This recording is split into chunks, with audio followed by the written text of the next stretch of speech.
बोलो गुरुदेव भगवान की जय।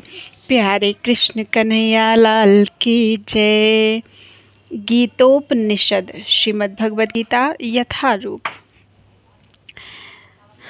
अध्याय 10 चल रहा है। श्लोक 5 हो चुके हैं। आज छठवें श्लोक से अध्याय 10 श्री भगवान का ऐश्वर्य। महर्षयः सप्त पूर्वे चत्वारो मनवस्तथा मद्भावा मानसा जाता येषां लोक इमाः प्रजाः। सप्तऋषि गण तथा उनसे भी पूर्व 4 अन्य महर्षि एवं सारे मनु अर्थात मानव जाति के पूर्वज सब मेरे मन से उत्पन्न हैं और विभिन्न लोकों में निवास करने वाले सारे जीव उनसे अवतरित होते हैं। तात्पर्य, भगवान यहाँ पर ब्रह्मांड की प्रजा का आनुवंशिक वर्णन कर रहे हैं। ब्रह्मा परमेश्वर की शक्ति से उत्पन्न आदि जीव हैं जिन्हें हिरण्यगर्भ कहा जाता है। ब्रह्मा से 7 महर्षि तथा इनसे भी पूर्व 4 महर्षि सनक, सनंदन, सनातन तथा सनत कुमार एवं सारे मनु प्रकट हुए। ये 25 महान ऋषि ब्रह्मांड के समस्त जीवों के धर्म पथ प्रदर्शक कहलाते हैं। असंख्य ब्रह्मांड है और प्रत्येक ब्रह्मांड में असंख्य लोक हैं और प्रत्येक लोक में नाना योनियां निवास करती हैं। ये सब इन्हीं 25 प्रजापतियों से उत्पन्न हैं। कृष्ण की कृपा से 1000 दिव्य वर्षों तक तपस्या करने के बाद ब्रह्मा को सृष्टि करने का ज्ञान प्राप्त हुआ। तब ब्रह्मा से सनक, सनंदन, सनातन तथा सनत कुमार उत्पन्न हुए। उनके बाद रुद्र तथा सप्तऋषि और इस प्रकार फिर भगवान की शक्ति से सभी ब्राह्मणों तथा क्षत्रियों का जन्म हुआ। ब्रह्मा को पितामह कहा जाता है और कृष्ण को प्रपितामह, पितामह का पिता। इसका उल्लेख भगवद गीता के 11वें अध्याय में किया गया है। एतां विभूतिं योगं च ममयो वेत्ति तत्त्वतः सो विकल्पेन योगेन युज्यते नात्र संशयः। जो मेरे इस ऐश्वर्य तथा योग से पूर्णतया आश्वस्त है वह मेरी अनन्य भक्ति में तत्पर होता है, इसमें तनिक भी संदेह नहीं है। तात्पर्य, आध्यात्मिक सिद्धि की चरम परिणति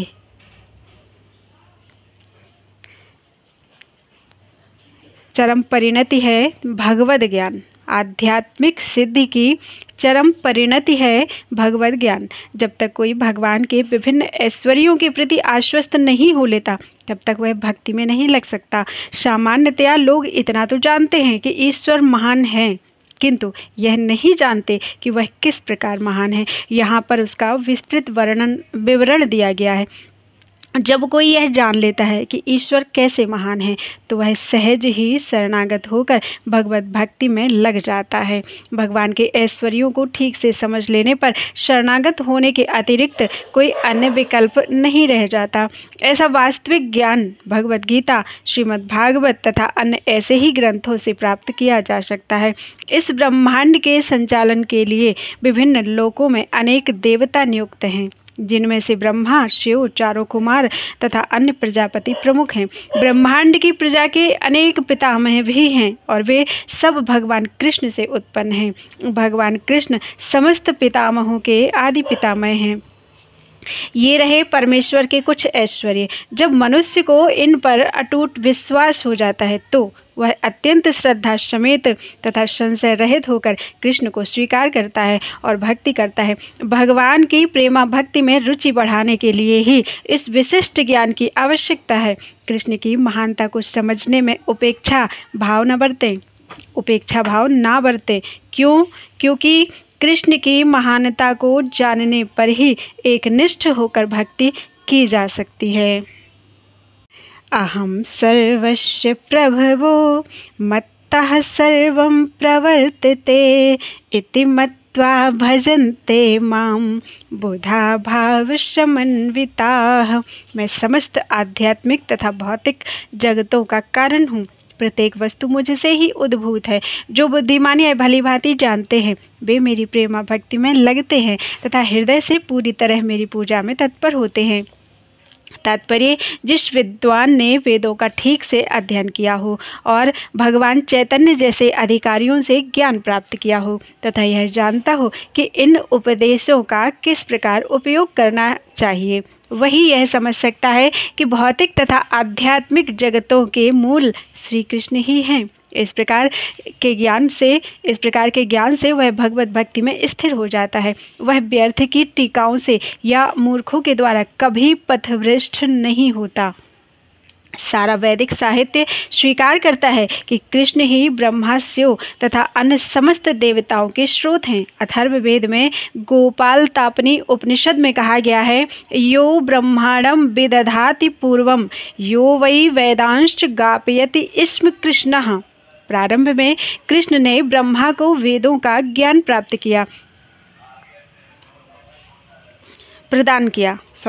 प्रारंभ में कृष्ण ने ब्रह्मा को वेदों का ज्ञान प्रदान किया और उन्होंने भूतकाल में वैदिक ज्ञान का प्रचार किया। पुनः नारायण उपनिषद में कहा गया है, अथ पुरुषो ह वै नारायणो अकामयत प्रजाः सृजेयेति। तब भगवान ने जीवों की सृष्टि करनी चाहिए। उपनिषद में आगे भी कहा गया है, नारायणाद ब्रह्मा जायते, नारायणाद प्रजापतिः प्रजायते, नारायणाद इंद्रो जायते, नारायणाद दष्टौ बसवो जायन्ते, नारायण आदेशकादश, नारायणेकादश रुद्रा जायन्ते, नारायण एकादश रुद्रा जायन्ते, नारायण दद्वाश आदित्याः। थोड़े से शब्द गलत हो रहे हैं मुझसे। नारायणद द्वादश आदित्याः, अर्थात पूरी का अर्थ दिया है, नारायण से ब्रह्मा उत्पन्न होते हैं, नारायण से प्रजापति उत्पन्न होते हैं, नारायण से इंद्र और 8 वसु उत्पन्न होते हैं और नारायण से ही 11 रुद्र तथा 12 आदित्य उत्पन्न होते हैं। यह नारायण कृष्ण के ही अंश हैं। वेदों का ही कथन है, ब्रह्मण्यो देवकी पुत्रः, देवकी पुत्र कृष्ण ही भगवान हैं। नारायण उपनिषद तब यह कहा गया, एको वै नारायण आसीन न ब्रह्मा न ईशानो न आपो न अग्निसमौ नेमे ध्यावा पृथ्वी न नक्षत्राणि न सूर्यः। सृष्टि के प्रारंभ में केवल भगवान नारायण ही थे। न ब्रह्मा थे, न शिव थे, न अग्नि थी, न चंद्रमा थे, न नक्षत्र थे और न सूर्य। महाउपनिषद में कहा गया है कि शिवजी परमेश्वर के मस्तक से उत्पन्न हुए हैं। अतः वेदों का कहना है कि ब्रह्मा तथा शिव के सृष्टा भगवान की ही पूजा की जानी चाहिए।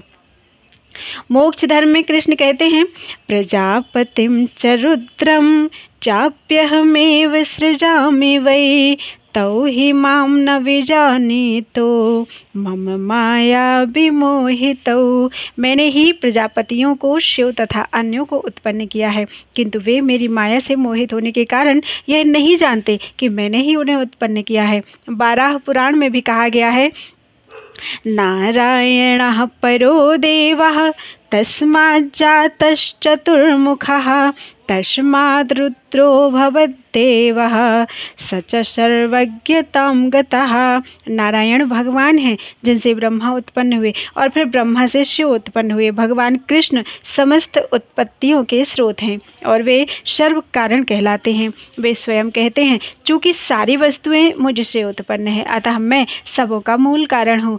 सारी वस्तुएं मेरे अधीन हैं, मेरे ऊपर कोई भी नहीं है। कृष्ण से बढ़कर कोई परम नियंता नहीं है। जो व्यक्ति प्रामाणिक गुरु से या वैदिक साहित्य से इस प्रकार कृष्ण को जान लेता है, वह सारी शक्ति कृष्ण भावना अमृत में लगाता है और सचमुच विद्वान पुरुष बन जाता है। उसकी तुलना में अन्य सारे लोग जो कृष्ण को ठीक से नहीं जानते, मात्र मूर्ख सिद्ध होते हैं। केवल मूर्ख ही कृष्ण को सामान्य व्यक्ति समझेगा। कृष्ण भावना भावित व्यक्ति को चाहिए कि कभी मूर्खों द्वारा मोहित ना हो। उसे भगवद गीता की समस्त अप्रामाणिक टीकाओं एवं व्याख्याओं से दूर रहना चाहिए और दृढ़तापूर्वक कृष्ण भावनामृत में अग्रसर होना चाहिए। मच्चित्ता मदगत प्राणा बोधयन्तः परस्परं कथयन्तश्च मां नित्यं नित्यम तुष्यन्ति च रमन्ति च। मेरे शुद्ध भक्तों के विचार मुझ में वास करते हैं, उनके जीवन मेरी सेवा में अर्पित रहते हैं और वे एक दूसरे को ज्ञान प्रदान करते हैं तथा मेरे विषय में बातें करते हुए परम संतोष तथा आनंद का अनुभव करते हैं। तात्पर्य, यहाँ जिन शुद्ध भक्तों के लक्षणों का उल्लेख हुआ है वे निरंतर भगवान की दिव्य प्रेमा भक्ति में रमे रहते हैं। उनके मन कृष्ण के चरण कमलों से हटते नहीं, वे दिव्य विषयों की ही चर्चा चलाते हैं। इस श्लोक में शुद्ध भक्तों के लक्षणों का विशेष रूप से उल्लेख हुआ है। भगवत भक्त परमेश्वर के गुणों तथा उनकी लीलाओं के गान में अहरनिश लगे रहते हैं। उनके हृदय तथा आत्माएं निरंतर कृष्ण में निमग्न रहती हैं और वे अन्य भक्तों से भगवान के विषय में बातें करने में आनंद का अनुभव करते हैं। भक्ति की प्रारंभिक अवस्था में वे सेवा में ही दिव्य आनंद उठाते हैं और परिपक्व अवस्था में वे ईश्वर प्रेम को प्राप्त होते हैं। जब वे इस दिव्य स्थिति को प्राप्त कर लेते हैं तब वे उस सर्वोच्च सिद्धि का स्वाद लेते हैं जो भगवत धाम में प्राप्त होती है। भगवान चैतन्य दिव्य भक्ति की तुलना जीव के हृदय में बीज बोने से करते हैं। ब्रह्मांड के विभिन्न लोकों में असंख्य जीव विचरण करते रहते हैं। इनमें से कुछ ही भाग्यशाली होते हैं जिनकी शुद्ध भक्ति से भेंट हो पाती है और जिन्हें भक्ति समझने का अवसर प्राप्त हो पाता है। यह भक्ति बीज के सदृश है। यदि इसे जीव के हृदय में बो दिया जाए और जीव हरे कृष्ण मंत्र का श्रवण तथा कीर्तन करता रहे तो बीज अंकुरित होता है। जिस प्रकार के नियमतः सींचते रहने से वृक्ष का बीज फलता है, भक्ति रूपी आध्यात्मिक पौधा क्रमशः बढ़ता रहता है जब तक यह ब्रह्मांड के आवरण को भेद कर ब्रह्म ज्योति में प्रवेश नहीं कर जाता। ब्रह्म ज्योति में भी यह पौधा तब तक बढ़ता जाता है जब तक उस उच्चतम लोक को प्राप्त नहीं कर लेता जिसे गोलोक वृंदावन या कृष्ण का परम धाम कहते हैं। अंततो गत्वा यह पौधा भगवान के चरण कमलों की शरण प्राप्त कर वहीं विश्राम पाता है। जिस प्रकार पौधे में क्रम से फूल तथा फल आते हैं, उसी प्रकार भक्ति रूपी पौधे में भी फल आते हैं और कीर्तन तथा श्रवण के रूप में उसका सिंचन चलता रहता है।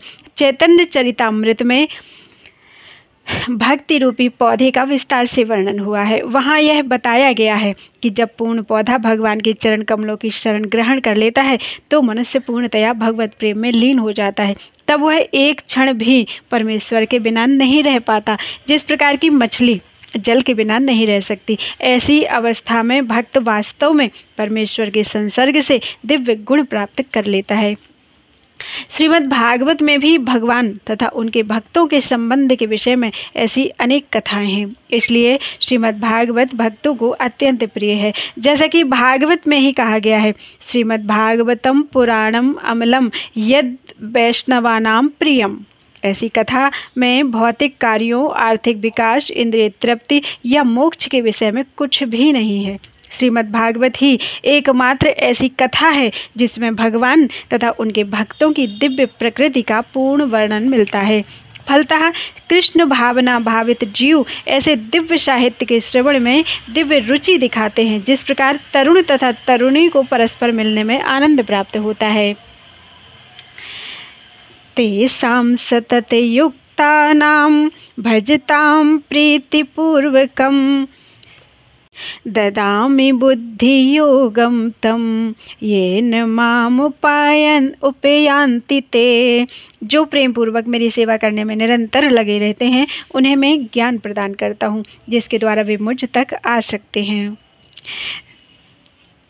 तात्पर्य, इस श्लोक में बुद्धि योगम शब्द अत्यंत महत्वपूर्ण है। हमें स्मरण हो कि द्वितीय अध्याय में भगवान ने अर्जुन को उपदेश देते हुए कहा था कि मैं तुम्हें अनेक विषयों के बारे में बता चुका हूँ और अब मैं तुम्हें बुद्धि योग की शिक्षा दूंगा। अब उसी बुद्धि योग की व्याख्या की जा रही है। बुद्धि योग कृष्ण भावनामृत में रहकर कार्य करने को कहते हैं और यही उत्तम बुद्धि है। बुद्धि का अर्थ है बुद्धि और योग का अर्थ है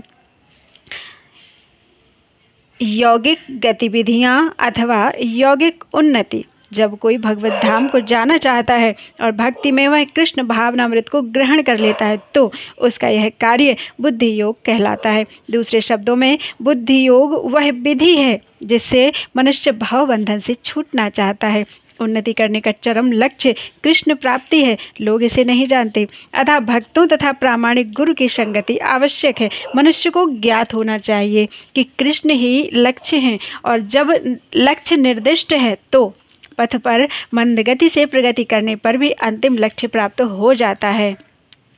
जब मनुष्य लक्ष्य तो जानता है किंतु कर्म फल में लिप्त रहता है तो वह कर्मयोगी होता है, यह जानते हुए कि लक्ष्य कृष्ण है। जब कोई कृष्ण को समझने के लिए मानसिक चिंतन का सहारा लेता है तो वह ज्ञान योग में लीन होता है, किंतु जब वह लक्ष्य को जानकर कृष्ण भावनामृत तथा भक्ति में कृष्ण की खोज करता है तो वह भक्ति योगी या बुद्धि योगी होता है, और यही पूर्ण योग है। यह पूर्ण योग ही जीवन की सिद्धावस्था है। जब व्यक्ति प्रामाणिक गुरु के होते हुए तथा आध्यात्मिक संघ से संबद्ध रहकर भी प्रगति नहीं कर पाता क्योंकि वह बुद्धिमान नहीं है, तो कृष्ण उसके अंतर से उपदेश देते हैं जिससे वह सरलता से उन तक पहुंच सके। इसके लिए जिस योग्यता की अपेक्षा है वह यह है कि कृष्ण भावनामृत में निरंतर रहकर प्रेम तथा भक्ति के साथ सभी प्रकार की सेवा की जाए। उसे कृष्ण के लिए कुछ न कुछ कार्य करते रहना चाहिए, किंतु प्रेम पूर्वक। यदि भक्त इतना बुद्धिमान नहीं है कि आत्म साक्षात्कार के पथ पर प्रगति कर सके, किंतु यदि वह एकनिष्ठ रहकर भक्ति कार्यों में रत रहता है तो भगवान उसे अवसर देते हैं और वह उन्नति करके अंत में उनके पास पहुंच जाए। तेषामेवानुकम्पार्थम् अहम ज्ञानजं तमः नाशयाम्यात्मभावस्थो ज्ञानदीपेन भास्वता। मैं उन पर विशेष कृपा करने के हेतु उनके हृदयों में वास करते हुए ज्ञान के प्रकाशमान दीपक के द्वारा अज्ञान जन्य अंधकार को दूर करता हूँ। तात्पर्य: जब भगवान चैतन्य बनारस में हरे कृष्ण महामंत्र के कीर्तन का प्रवर्तन कर रहे थे तो हजारों लोग उनका अनुसरण कर रहे थे। तत्कालीन बनारस के अत्यंत प्रभावशाली एवं विद्वान प्रकाशानंद सरस्वती उनको भावुक कहकर उनका उपहास करते थे। कभी कभी भक्तों की आलोचना दार्शनिक यह सोचकर करते हैं कि भक्तगण अंधकार में हैं और दार्शनिक दृष्टि से भोले भाले भावुक हैं, किंतु यह तथ्य नहीं है। ऐसे अनेक बड़े बड़े विद्वान पुरुष हैं जिन्होंने भक्ति का दर्शन प्रस्तुत किया है, किंतु यदि कोई भक्त उनके इस साहित्य का या अपने गुरु का लाभ ना भी उठाए और यदि वह अपनी एकनिष्ठ भक्ति में रहे तो उसके अंतर से कृष्ण स्वयं उसकी सहायता करते हैं। अतः कृष्ण भावनामृत में रत एकनिष्ठ भक्त ज्ञान रहित नहीं हो सकता। इसके लिए इतनी ही योग्यता चाहिए कि वह पूर्ण कृष्ण भावनामृत में रहकर भक्ति संपन्न करता रहे। आधुनिक दार्शनिकों का विचार है कि बिना विवेक के शुद्ध ज्ञान प्राप्त नहीं किया जा सकता। उनके लिए भगवान का उत्तर है, जो लोग शुद्ध भक्ति में रत हैं, भले ही वे पर्याप्त शिक्षित ना हों तथा वैदिक नियमों से पूर्णतया अवगत ना हों, किंतु भगवान उनकी सहायता करते ही हैं। जैसा कि इस श्लोक में बताया गया है, भगवान अर्जुन को बताते हैं कि मात्र चिंतन से परम सत्य भगवान को समझ पाना असंभव है, क्योंकि भगवान इतने महान हैं कि कोरे मानसिक प्रयास से उन्हें ना तो जाना जा सकता है ना ही प्राप्त किया जा सकता है, भले ही कोई लाखों वर्षों तक चिंतन करता रहे। किंतु यदि भक्ति नहीं करता, यदि वह परम सत्य का प्रेमी नहीं है, तो उसे कभी भी कृष्ण या परम सत्य समझ में नहीं आएंगे। परम सत्य कृष्ण केवल भक्ति से प्रसन्न होते हैं और अपनी अचिंत्य शक्ति से वे शुद्ध भक्त के हृदय में स्वयं प्रकट हो सकते हैं। शुद्ध भक्त के हृदय में तो कृष्ण निरंतर रहते हैं और कृष्ण की उपस्थिति सूर्य के समान है, जिसके द्वारा अज्ञान का अंधकार तुरंत दूर हो जाता है। शुद्ध भक्त पर भगवान की यही विशेष कृपा है। करोड़ों जन्मों के भौतिक संसर्ग के कलमश के कारण मनुष्य का हृदय भौतिकता के मल अर्थात धूल से आच्छादित हो जाता है, किंतु जब मनुष्य भक्ति में लगता है और निरंतर हरे कृष्ण का जप करता है तो यह मल तुरंत दूर हो जाता है और उसे शुद्ध ज्ञान प्राप्त होता है। परम लक्ष्य विष्णु को इसी जप तथा भक्ति से प्राप्त किया जा सकता है, अन्य किसी प्रकार के मनोधर्म या तर्क द्वारा नहीं। शुद्ध भक्त जीवन की भौतिक आवश्यकताओं के लिए चिंता नहीं करता है, ना तो उसे कोई और चिंता करने की आवश्यकता है, क्योंकि हृदय से अंधकार हट जाने पर भक्त की प्रेमा भक्ति से प्रसन्न होकर भगवान स्वतः सब कुछ प्रदान करते हैं। यही भगवद गीता का उपदेश सार है। भगवद गीता के अध्ययन से मनुष्य भगवान के शरणागत होकर शुद्ध भक्ति में लग जाता है। जैसे ही भगवान अपने ऊपर भार ले लेते हैं, मनुष्य सारे भौतिक प्रयासों से मुक्त हो जाता है। अर्जुन उवाच परम ब्रह्म परम धाम पवित्रं परमं भवान् पुरुषं शाश्वतं दिव्यं आदिदेवं जं विभुम् आहुस्त्वां ऋषयः सर्वे देवर्षिर्नारदस्तथा असितो देवलो व्यासः स्वयं चैव ब्रवीषि मे।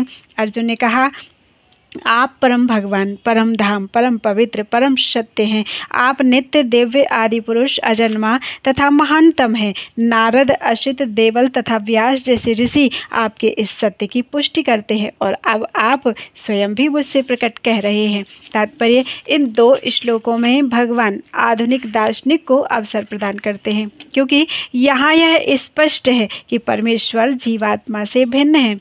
इस अध्याय के 4 महत्वपूर्ण श्लोकों को सुनकर अर्जुन की सारी शंकाएं जाती रहीं और उसने कृष्ण को भगवान स्वीकार कर लिया। उसने तुरंत ही उद्घोष किया, आप परम ब्रह्म हैं, परब्रह्म हैं। इसके पूर्व कृष्ण कह चुके हैं कि वे प्रत्येक वस्तु तथा प्रत्येक प्राणी के आदि कारण हैं। प्रत्येक देवता तथा प्रत्येक मनुष्य उन पर आश्रित है। वे अज्ञानवश अपने को भगवान से परम स्वतंत्र मानते हैं। ऐसा अज्ञान भक्ति करने से पूरी तरह मिट जाता है। भगवान ने पिछले श्लोक में इसकी पूरी व्याख्या की है। अब भगवत कृपा से अर्जुन उन्हें परम सत्य रूप में स्वीकार कर रहा है, जो वैदिक आदेशों के सर्वथा अनुरूप है। ऐसा नहीं है कि परम सखा होने के कारण अर्जुन कृष्ण की चाटुकारी करते हुए उन्हें परम सत्य भगवान कह रहा हो। इन 2 श्लोकों में अर्जुन जो भी कहता है उसकी पुष्टि वैदिक सत्य द्वारा होती है। वैदिक आदेश इसकी पुष्टि करते हैं कि जो कोई परमेश्वर की भक्ति करता है वह उन्हें समझ सकता है, अन्य कोई नहीं। इन श्लोकों में अर्जुन द्वारा कहे शब्द वैदिक आदेशों द्वारा पुष्ट होते हैं। केन उपनिषद में कहा गया है कि परब्रह्म प्रत्येक वस्तु के आश्रय हैं और कृष्ण पहले ही कह चुके हैं कि सारी वस्तुएं उन्हीं पर आश्रित हैं। मुंडक उपनिषद में पुष्टि की गई है कि जिन परमेश्वर पर सब कुछ आश्रित है उन्हें उनके चिंतन में रत रहकर ही प्राप्त किया जा सकता है। कृष्ण का यह निरंतर चिंतन स्मरण है जो भक्ति की 9 विधियों में से है। भक्ति के द्वारा ही मनुष्य कृष्ण की स्थिति को समझ सकता है और इस भौतिक देह से छुटकारा पा सकता है। वेदों में परमेश्वर को परम पवित्र माना गया है। जो व्यक्ति कृष्ण को परम पवित्र मानता है वह समस्त पाप कर्मों से शुद्ध हो जाता है। भगवान की शरण में गए बिना पाप कर्मों से शुद्धि नहीं हो पाती। अर्जुन द्वारा कृष्ण को परम पवित्र मानना वेद सम्मत है। इसकी पुष्टि नारद आदि ऋषियों द्वारा की गई है। कृष्ण भगवान है और मनुष्य को चाहिए कि वह निरंतर उनका ध्यान करते हुए उनसे दिव्य संबंध स्थापित करे। वे परम अस्तित्व हैं। वे समस्त शारीरिक आवश्यकताओं तथा जन्म मरण से मुक्त हैं। इसकी पुष्टि अर्जुन ही नहीं अपितु सारे वेद पुराण तथा इतिहास ग्रंथ करते हैं। सारे वैदिक साहित्य में कृष्ण का ऐसा वर्णन मिलता है और भगवान स्वयं भी 4थे अध्याय में कहते हैं कि यद्यपि मैं अजन्मा हूँ किंतु धर्म की स्थापना के लिए इस पृथ्वी पर प्रकट होता हूँ। वे परम पुरुष हैं, उनका कोई कारण नहीं है क्योंकि वे समस्त कारणों के कारण हैं और सब कुछ उन्हीं से उद्भूत है। ऐसा पूर्ण ज्ञान केवल भगवत कृपा से प्राप्त होता है। यहाँ पर अर्जुन कृष्ण की कृपा से ही अपने विचार व्यक्त करता है। यदि हम भगवत गीता को समझना चाहते हैं तो हमें इन दोनों श्लोकों के कथनों को स्वीकार करना होगा। यह परंपरा प्रणाली कहलाती है, अर्थात गुरु परंपरा को मानना। परंपरा प्रणाली के बिना भगवत गीता को नहीं समझा जा सकता।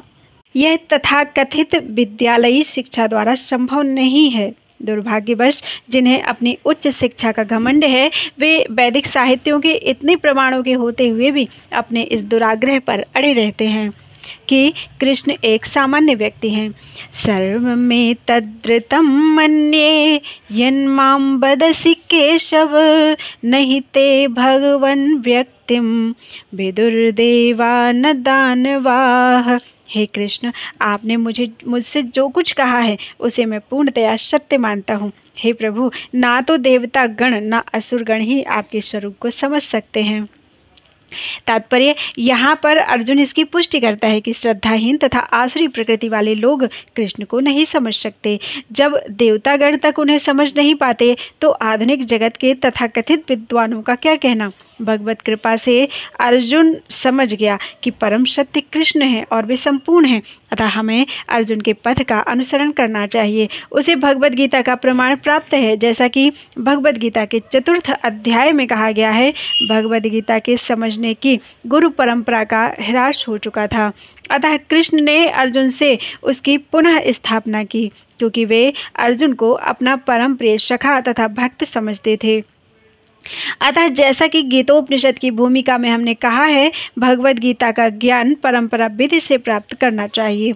परंपरा विधि के लुप्त होने पर उसके सूत्रपात के लिए अर्जुन को चुना गया। हमें चाहिए कि अर्जुन का हम अनुसरण करें, जिसने कृष्ण की सारी बातें जान ली। तभी हम भगवत गीता के सार को समझ सकेंगे और तभी कृष्ण को भगवान रूप में जान सकेंगे।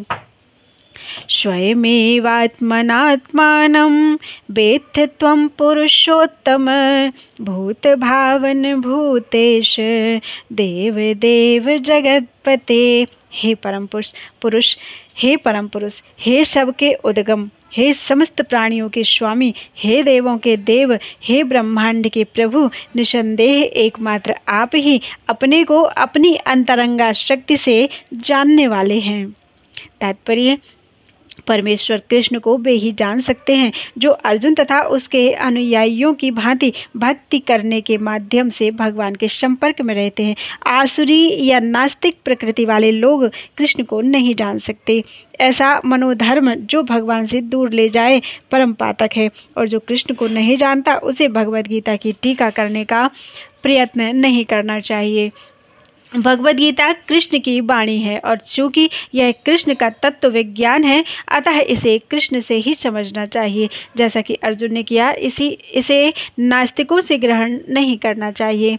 श्रीमद् भागवत में कहा गया है कि वदन्ति तत्त्वविदस्तत्त्वं यज्ज्ञानम् अद्वयं ब्रह्मेति परमात्मेति भगवानिति शब्दते। परम सत्य का अनुभव 3 प्रकार से किया जाता है: निराकार ब्रह्म, अंतर्यामी परमात्मा तथा भगवान। अतः परम सत्य के ज्ञान की अंतिम अवस्था भगवान है।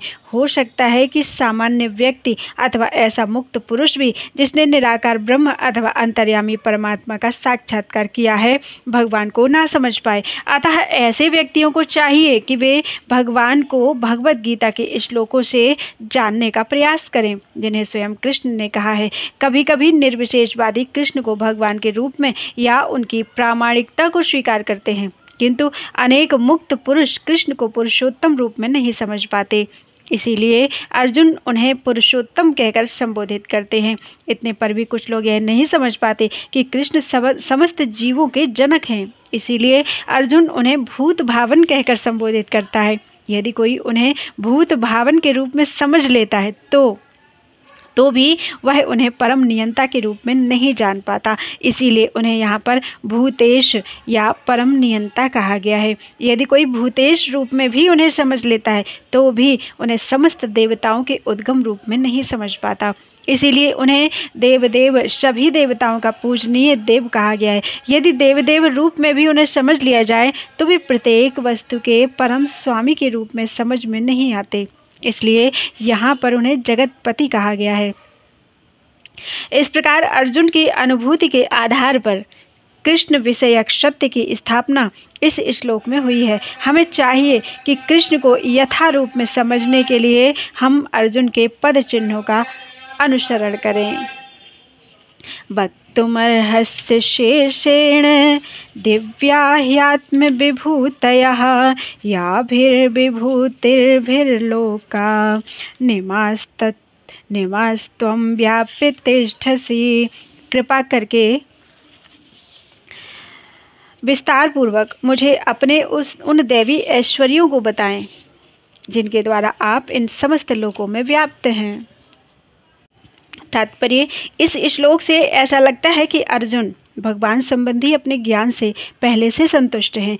कृष्ण कृपा से अर्जुन को व्यक्तिगत अनुभव, बुद्धि तथा ज्ञान और मनुष्य को इन साधनों से जो कुछ भी प्राप्त हो सकता है वह सब प्राप्त है तथा उसने कृष्ण को भगवान के रूप में समझ रखा है। उसे किसी प्रकार का संशय नहीं है, तो भी वह कृष्ण से अपनी सर्वव्यापकता की व्याख्या करने के लिए अनुरोध करता है। सामान्य जन तथा विशेष रूप से निर्विशेषवादी भगवान की सर्वव्यापकता के विषय में अधिक विचारशील रहते हैं। अतः अर्जुन श्री कृष्ण से पूछता है कि वे अपनी विभिन्न शक्तियों के द्वारा किस प्रकार सर्वव्यापी रूप में विद्यमान रहते हैं। हमें यह जानना चाहिए कि अर्जुन सामान्य लोगों के हित के लिए ही यह पूछ रहा है। कथम विद्यामहं योगिस् त्वां सदा परिचिन्तयन् केषु केषु च भावेषु चिंत्यो असि भगवन्मया। हे कृष्ण, हे परम योगी, मैं किस तरह आपका निरंतर चिंतन करूं और आपको कैसे जानूं। हे भगवान, आपका स्मरण किन किन रूपों में किया जाए। तात्पर्य, जैसा कि पिछले अध्याय में कहा जा चुका है, भगवान अपनी योग माया से आच्छादित रहते हैं। केवल शरणागत भक्तजन ही उन्हें देख सकते हैं। अब अर्जुन को विश्वास हो चुका है कि उसके मित्र कृष्ण भगवान हैं, किंतु वह उस सामान्य विधि को जानना चाहता है जिसके द्वारा सर्वसाधारण लोग भी उन्हें सर्वव्यापी रूप से समझ सकें। असुरों तथा नास्तिकों सहित सामान्य जन कृष्ण को नहीं समझ पाते, क्योंकि भगवान अपनी योग माया शक्ति से आच्छादित रहते हैं। दूसरी बात यह है कि ये प्रश्न जन सामान्य के लाभ हेतु पूछे जा रहे हैं। उच्च कोटि का भक्त केवल अपने ही ज्ञान के प्रति चिंतित नहीं रहता, अपितु सारी मानव जाति के ज्ञान के लिए भी चिंतित रहता है। अतः अर्जुन वैष्णव या भक्त होने के कारण अपने दयालु भाव से सामान्य जनों के लिए भगवान के सर्वव्यापक रूप के ज्ञान का द्वार खोल रहा है। वह कृष्ण को जानबूझकर योगिन कहकर संबोधित करता है, क्योंकि वे योग माया शक्ति के स्वामी हैं, जिसके कारण वे सामान्य जन के लिए अप्रकट या प्रकट होते हैं। सामान्य जन जिसे कृष्ण के प्रति कोई प्रेम नहीं है, कृष्ण के विषय में निरंतर नहीं सोच सकता, वह तो भौतिक चिंतन करता है। अर्जुन इस प्रकार के भौतिकतावादी लोगों की चिंतन प्रवृत्ति के विषय में विचार कर रहा है। केषु केषु च भावेषु, ये शब्द भौतिक प्रकृति के लिए प्रयुक्त हैं। इस भाव का अर्थ है भौतिक वस्तु। चूँकि भौतिकतावादी लोग कृष्ण के आध्यात्मिक स्वरूप को नहीं समझ सकते, अतः उन्हें भौतिक वस्तुओं पर चित्त एकाग्र करने की तथा यह देखने का प्रयास करने की सलाह दी जाती है कि कृष्ण भौतिक रूपों में किस प्रकार प्रकट होते हैं। विस्तरेणात्मनो योगं विभूतिं च जनार्दन भूयः कथय तृप्तर्हि शृण्वतो नास्ति मे मृतम्। हे जनार्दन, आप पुनः विस्तार से अपने ऐश्वर्य तथा योग शक्ति का वर्णन करें। मैं आपके विषय में सुनकर कभी तृप्त नहीं होता हूँ, क्योंकि जितना ही आपके विषय में सुनता हूँ उतना ही आपके शब्द अमृत को चखना चाहता हूँ। तात्पर्य, इसी प्रकार का निवेदन नैमिषारण्य के शौनक आदि ऋषियों ने सूत गोस्वामी से किया था। यह निवेदन इस प्रकार है। वयम तु न विद्रप्याम उत्तम श्लोक विक्रमे यच्छृण्वतां रस ज्ञानम स्वादु स्वादु पदे पदे। उत्तम स्तुतियों द्वारा प्रशंसित कृष्ण की दिव्य लीलाओं का निरंतर श्रवण करते हुए कभी तृप्ति नहीं होती, किंतु जिन्होंने कृष्ण से अपना दिव्य संबंध स्थापित कर लिया है वे पद पद पर भगवान की लीलाओं के वर्णन का आनंद लेते रहते हैं। अतः अर्जुन कृष्ण के विषय में और विशेष रूप से उनके सर्वव्यापी रूप के बारे में सुनना चाहता है। जहाँ तक अमृतम की बात है, कृष्ण संबंधी कोई भी आख्यान अमृत तुल्य है और इस अमृत की अनुभूति व्यवहार से ही की जा सकती है। आधुनिक कहानियाँ, कथाएं तथा इतिहास कृष्ण की दिव्य लीलाओं से इसलिए भिन्न है क्योंकि इन संसारी कहानियों के सुनने से मन भर जाता है, किंतु कृष्ण के विषय में सुनने से कभी थकान नहीं आती है। यही कारण है कि सारे विश्व का इतिहास भगवान के अवतारों की लीलाओं के संदर्भों से पटा हुआ है। हमारे पुराण विगत युगों के इतिहास हैं जिनमें भगवान के विविध अवतारों की लीलाओं का वर्णन है। इस प्रकार बारंबार पढ़ने पर भी विषय वस्तु नवीन बनी रहती है।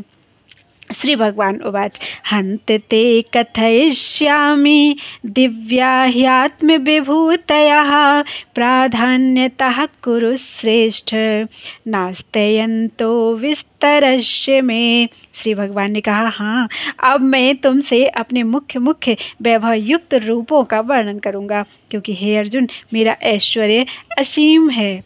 तात्पर्य, कृष्ण की महानता तथा उनके ऐश्वर्य को समझ पाना संभव नहीं है। जीव की इंद्रियां सीमित हैं, अतः उनसे कृष्ण के कार्यकलापों की समग्रता को समझ पाना संभव ही नहीं है। तो भी भक्तजन कृष्ण को जानने का प्रयास करते हैं, किंतु यह मानकर नहीं कि वे किसी विशेष समय में या जीवन अवस्था में उन्हें पूरी तरह समझ सकेंगे, बल्कि कृष्ण के वृत्तांत इतने आस्वाद्य हैं कि भक्तों को अमृत तुल्य प्रतीत होते हैं। इस प्रकार भक्तगण उनका आनंद उठाते हैं। भगवान के ऐश्वर्यों तथा उनकी विविध शक्तियों की चर्चा चलाने में शुद्ध भक्तों को दिव्य आनंद मिलता है, अतः वे उनको सुनते रहना और उनकी चर्चा चलाते रहना चाहते हैं। कृष्ण जानते हैं कि जीव उनके ऐश्वर्य के विस्तार को नहीं समझ सकते, फलतः वे अपनी विभिन्न शक्तियों के प्रमुख स्वरूपों का ही वर्णन करने के लिए राजी होते हैं। प्राधान्यतः शब्द अत्यंत महत्वपूर्ण है, क्योंकि हम भगवान के प्रमुख विस्तारों को ही समझ पाते हैं। जबकि उनके स्वरूप अनंत हैं। इन सब को समझ पाना संभव नहीं है। इस श्लोक में प्रयुक्त विभूति शब्द उन ऐश्वर्यों का सूचक है जिनके द्वारा भगवान सारे विश्व का नियंत्रण करते हैं। अमरकोश में विभूति का अर्थ विलक्षण ऐश्वर्य है। निर्विशेषवादी या सर्वेश्वरवादी ना तो भगवान के विलक्षण ऐश्वर्यों को समझ पाते हैं, ना उनकी दैवी शक्तियों के स्वरूपों को। भौतिक जगत में तथा बैकुंठ लोक में उनकी शक्तियाँ अनेक रूपों में फैली हुई हैं। अब कृष्ण उन रूपों को बताने जा रहे हैं जो सामान्य व्यक्ति प्रत्यक्ष रूप से देख सकता है। इस प्रकार उनकी रंग बिरंगी शक्ति का आंशिक वर्णन किया गया है। अहमात्मा गुणाकेश सर्वभूताशय स्थितः अहमादिश्च मध्यम च भूतानामन्त एव च। हे अर्जुन, मैं समस्त जीवों के हृदय में स्थित परमात्मा हूँ। मैं ही समस्त जीवों का आदि मध्य तथा अंत हूँ। इस श्लोक में अर्जुन को गुणाकेश कहकर संबोधित किया गया है, जिसका अर्थ है निद्रा रूपी अंधकार को जीतने वाला। जो लोग अज्ञान रूपी अंधकार में सोए हुए हैं, उनके लिए यह समझ पाना संभव नहीं है कि भगवान किन किन विधियों से इस लोक में तथा बैकुंठ लोक में प्रकट होते हैं। अतः कृष्ण द्वारा अर्जुन के लिए इस प्रकार का संबोधन महत्वपूर्ण है। चूँकि अर्जुन ऐसे अंधकार से ऊपर हैं, अतः भगवान उससे विविध ऐश्वर्यों को बताने के लिए तैयार हो जाते हैं। सर्वप्रथम कृष्ण अर्जुन को बताते हैं कि वे अपने मूल विस्तार के कारण समग्र दृश्य जगत की आत्मा हैं। भौतिक सृष्टि के पर्व भगवान अपने मूल विस्तार के द्वारा पुरुष अवतार धारण करते हैं और उन्हीं से सब कुछ आरंभ होता है। अतः वे प्रधान महत्त्व की आत्मा हैं।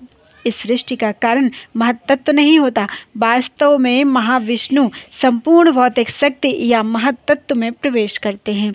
वे आत्मा हैं। जब महाविष्णु इन प्रकटीभूत ब्रह्मांडों में प्रवेश करते हैं तो वे प्रत्येक जीव में पुनः परमात्मा के रूप में प्रकट होते हैं। हमें ज्ञात है कि जीव का शरीर आत्मा के स्फुलिंग की उपस्थिति के कारण विद्यमान रहता है। बिना आध्यात्मिक स्फुलिंग के शरीर विकसित नहीं हो सकता। उसी प्रकार भौतिक जगत का तब तक विकास नहीं होता जब तक परमात्मा कृष्ण का प्रवेश नहीं हो जाता। जैसा कि शुबल उपनिषद में कहा गया है, प्रकृत्यादि सर्वभूतांतर्यामी सर्वशेषी च नारायण।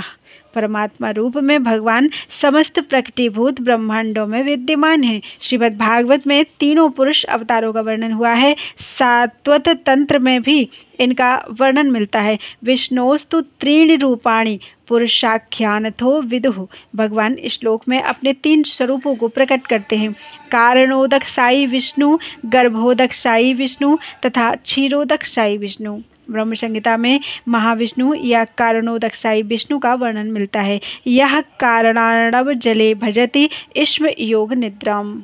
सर्व कारण भगवान कृष्ण महाविष्णु के रूप में कारणार्णव में शयन करते हैं। अतः भगवान ही इस ब्रह्मांड के आदि कारण, पालक तथा समस्त शक्ति के अवसान हैं।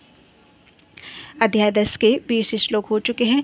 बोलो वृंदावन बिहारी लाल की जय।